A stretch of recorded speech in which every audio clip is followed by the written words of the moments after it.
करने के लिए हमारे साथ अब मेहमान जुड़ चुके हैं। हमारे साथ विश्वास सारंग जी हैं, जो कि मध्य प्रदेश सरकार के कैबिनेट मंत्री हैं। विश्वास जी, आपका स्वागत है।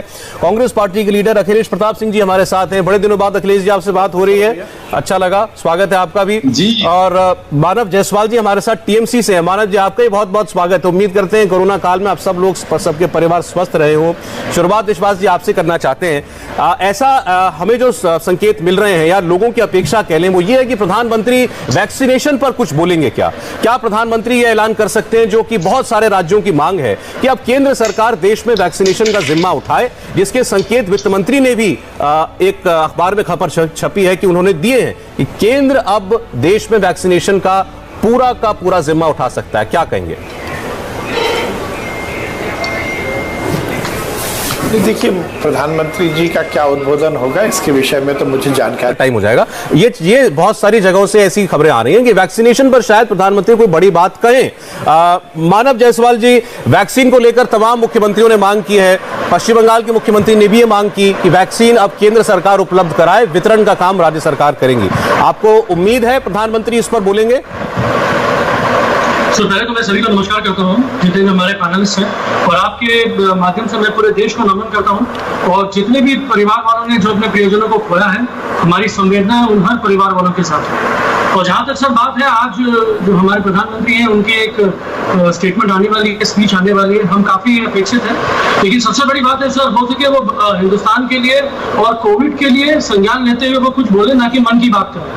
जहां तक बात है सर वैक्सीन की, हम उनसे यही अपेक्षा करते हैं और हर नागरिक, देश का हर एक नागरिक अपेक्षा करता है केंद्र सरकार से, जो 35,000 करोड़ का बजट आपने दिया था वैक्सीनेशन के लिए, उसके लिए आप क्या बोलना चाहते हैं? हम ये चाहते हैं कि फाइनेंस बजट के लिए आप जो बात कर रहे हैं कि फाइनेंशियल पैकेज आप क्या देना चाहते हैं इस आपातकालीन स्थिति में जहां बहुत सारे इंडस्ट्रीज खत्म हो गए। बंगाल के लिए हम चाहेंगे कि वो यास तूफान के लिए जो करना चाहते हैं, जो फाइनेंशियल एड देना चाहते हैं, वो भी हमें दें। लेकिन सबसे बड़ी बात है, वो देश के बारे में सोचें, वो बीजेपी के बारे में ना सोचें। बहुत हुआ बीजेपी का मार्केटिंग, अब करें देश की बात। देश सुनना चाहता है कि भाई आप वैक्सीन दिलाइए, आप हमको बताइए कि हमसे कहाँ गलती हुई है। और सर डिस्ट्रीब्यूशन तो हम ही करेंगे, डिस्ट्रीब्यूशन तो वो नहीं करेंगे आके। आपने बीच में बात कही थी, मैं जरा उसका उत्तर ले लूं। आपने विश्वास जी की बात भी सुनी होगी। विश्वास जी, आपने देखा उन्होंने कहा प्रधानमंत्री आए तो मन की बात ना करें, वो काम की बात करें, वैक्सीन पर कुछ बोले कोरोना में आगे क्या करने जा रही है सरकार। फाइनेंशियल पैकेज, फाइनेंशियल एड, देखिए, हम यदि यहाँ पर बैठकर केवल एक ही एजेंडे पर बात करेंगे तो फिर कुछ किया नहीं जा सकता। सौरभ जी, वैसे भी ये बंगाल वाले जो टीएमसी के दीदी के लोग हैं, इन्होंने क्या कुछ गदर किया है बंगाल में, ये हमने देख लिया है। सत्ता के मद में आकर जिस प्रकार से हिंसा की राजनीति बंगाल में हो रही है, वो हम सब ने देखा है और देश भर ने देखा है। अब यहाँ पर बैठकर सलाह देने की जरूरत नहीं है। मन की बात पूरी दुनिया सुनती है मोदी जी की, और मोदी जी की मन की बात के कारण ही आज ये देश इतनी तेजी से आगे बढ़ा है। हर वर्ग का कल्याण करने का काम मोदी जी ने किया है। एक बात कही, विश्वास जी, मानव जी, एक मिनट। गेट पास लेना है तो उन्हें केवल और केवल मोदी जी को ही कोसना होगा, जब भी वो कांग्रेस में रह पाएंगे। और ये टीएमसी के जो बंधु हैं, इनकी भी मजबूरी है कि यदि दीदी की टेढ़ी निगाह इन पर अच्छा, मैं एक चीज का जवाब आपसे चाहता हूँ, उसके बाद राजीव जी से बात करूंगा। ये मांग अनुचित है कि कोई फाइनेंशियल असिस्टेंस पैकेज भी दिया जाए, या ये अपने घर से पैसा ला रही है, या यदि अच्छा ठीक है, जिम्मेदारी नहीं है। आप ठीक है, आप जवाब दीजिएगा मानव जी, मैं आपको मौका दूंगा। करें, मेरा स्पष्ट कहना है। विश्वास सारंग मध्य प्रदेश के मंत्री। लेकिन आपको याद दिला दूं, एक वक्त था जब लोगों ने, कई राज्यों ने भी ये कोरोना को बात सुनकर, ये मोदी ने भेजा है, कोरोना कुछ है ही नहीं, इस किस्म की आवाज भी बहुत लोगों ने फैलाए थे और खुद इसका मजाक भी उड़ाया। तुरंत कुछ ही देर बाद जब समझ में लगने लगा कि बहुत डरावनी है, आपको ये बात भी याद दिला दूं कि आपके जरिए मैं जनता को भी याद दिलाना चाहती हूँ कि एक ऐसा वक्त भी दौरा हमने देखा है जहां पे किसी के पास घर के किसी के पास अगर कोरोना हुए तो उनके बारे में पत्थरबाजी होता था, और कोई डॉक्टर भी, नर्सेस भी, हेल्थ केयर लोग जो थे, वो अगर अस्पताल से वापस आए तो उनको भी मार पीटने का घटना आंखों के सामने, हमारे देश के सामने आए हैं। तो जनता को बहुत सारा इस्तेमाल किया, एनडीएमसी ने दिल्ली में अच्छे से इस्तेमाल किया, लेकिन पश्चिम बंगाल के तीन बड़े बड़े अस्पताल जिसमें सबसे बड़े कोविड है, बेलियाघाटा आईडी, भांगोर हॉस्पिटल और शाल्बोनी जहाँ SC/ST के लोग हैं, आदिवासी लोग हैं, वहां ये आप मुझे बताओ। अच्छा रूपा जी, आपकी बात मैंने सुनी, बाकी लोग आपकी बात क्या कहते हैं हम देखेंगे, आप इंडिया टीवी पर लाइव उन्हें देख सुन पाएंगे। अभी जो बात इससे ब्रेक से पहले हो रही थी, मानव जी का अगर फोन आ गया तो मुझे बता दें। मानव जी मुझे सुन पा रहे हैं? ठीक है, ठीक। अभी रूपा जी ने एक स्पेसिफिक उदाहरण देकर के बंगाल की और दिल्ली की बात करी। उनका कहना था कि रिसोर्स कहां से आ रहा है, कितना आ रहा है, इससे महत्वपूर्ण यह है कि उसका इस्तेमाल कैसे किया जा रहा है।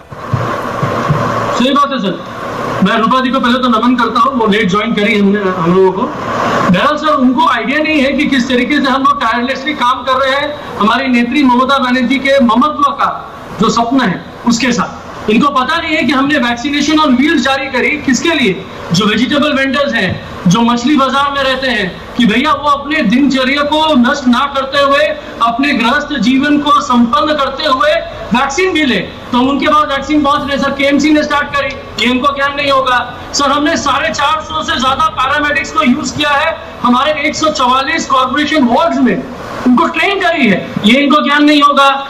सर हमने निरंतर हमारे जो वैक्सीनेशन सेंटर्स हैं उनको बढ़ाया है, लगभग 1200 वैक्सीनेशन सेंटर्स हमारे प्राइवेट है और 1200 वैक्सीनेशन हमारे गवर्नमेंट ओरिएंटेड है। हम वैक्सीनेशन में सबसे अच्छा कार्य कर रहे हैं, कम से कम वेस्टेज है हमारा, इसका इनको ज्ञान नहीं होगा।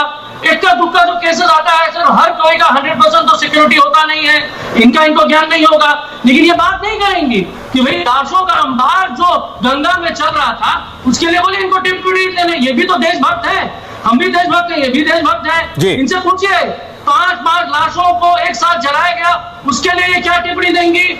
ऑक्सीजन के किल्लत से लोग मारे गए, उनके लिए ये क्या टिप्पणी देंगी?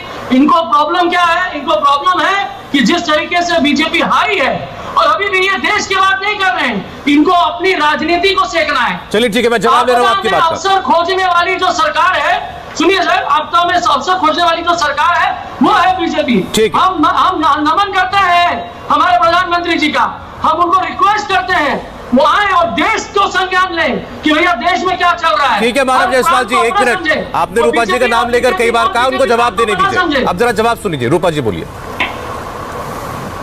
एक तो मुझे उनकी बात सुनाई नहीं दे रही थी, इतना चिल्ला रहे थे वो तो खड़ आवाज में, ज्यादा बात अच्छे से सुनाई नहीं दिया। इतना समझ में आया कि हम लोग हारे हैं, इसलिए वो बहुत ज्यादा परेशान दिख रहे थे।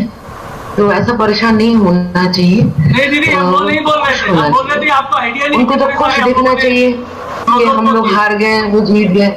अभी देखिए इलेक्शन से पहले तो ममता बनर्जी जी ने हर मंच से कहा था कि हमको किसी के वैक्सीन का दान नहीं चाहिए, हम खुद वैक्सीन और बिना पैसे से सबको देंगे।